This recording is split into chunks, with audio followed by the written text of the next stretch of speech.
ഞാൻ നിങ്ങളെ കാണുന്ന വിചാരിച്ചിരിക്കുന്നു. ഞങ്ങളെ കല്യാണം ഉറപ്പിച്ചു. കല്യാണമൊക്കെ വിളിക്കും. ഞാൻ അതിനല്ലേ വന്നു. ഞാൻ പെങ്ങൾക്ക് ഒരു 50 പവന് സ്വർണ്ണം 100 ഉദ്ദേശിച്ച പക്ഷെ 50 എടുത്തിട്ടുള്ളൂ. അപ്പൊ ഞങ്ങള് വീഡിയോ കണ്ടു. അപ്പൊ പിന്നെ പ്രോപ്പർട്ടിക്ക് മാറിയാലോ എനിക്കൊരു ആലോചന. പക്ഷെ ഞാൻ നോക്കിയപ്പോ 60-40 80-20 ഒക്കെ പേയ്മെന്റ് ഉണ്ട്. അപ്പൊ അതിനെ കൊണ്ട് ഒക്കൂല. ഒരു ഇവിടെ തന്നെ ദുബായിലാണ്. ഞാൻ എനിക്കൊരു പ്ലാൻ പറഞ്ഞുതരാം. അതായത് അധികം എക്സ്ക്ലൂസീവ് യൂണിറ്റ്സ് ആണ്, അടിപൊളി ലൊക്കേഷൻ ആണ്. എന്തായാലും കപ്പിൾസ് ആണല്ലോ, അവർക്ക് ആ ഒരു വ്യൂ ഒക്കെ കാണുമ്പോഴത്തേക്ക് ഇഷ്ടപ്പെടും. പൂളും കാര്യങ്ങളൊക്കെ ഉള്ളതാണ്. അങ്ങനെയാണെങ്കിൽ നിനക്ക് 30-70 പേയ്മെന്റ് പ്ലാൻ പറ്റും. 30 കൊടുക്കാനുള്ള സെറ്റ് ആക്കി ഉണ്ട്. ഞാനൊരു 50 പവന് സ്വർണ്ണത്തിലുള്ള പൈസ സെറ്റ് ആക്കിയാണെങ്കിൽ നിനക്ക് അത് 1.5 കൊല്ലം കൊണ്ട് അടച്ചു കൊടുത്താൽ മതി.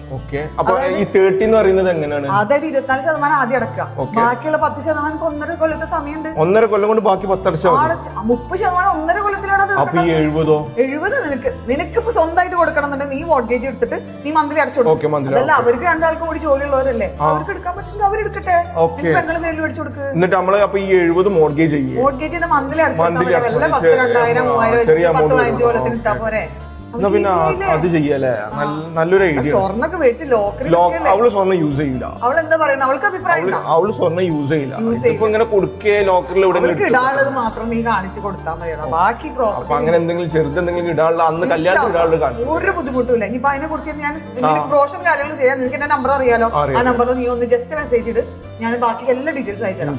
എന്തായാലും മാഷാഅല്ലാഹ് കല്യാണത്തിന് എന്തായാലും വിളിക്കും. എന്തായാലും കല്യാണത്തിന് വരാം. എന്തായാലും മറക്കണ്ട, ഞങ്ങൾ വിളിക്കാം. ആ നമ്പർ ആയിക്കോട്ടെ.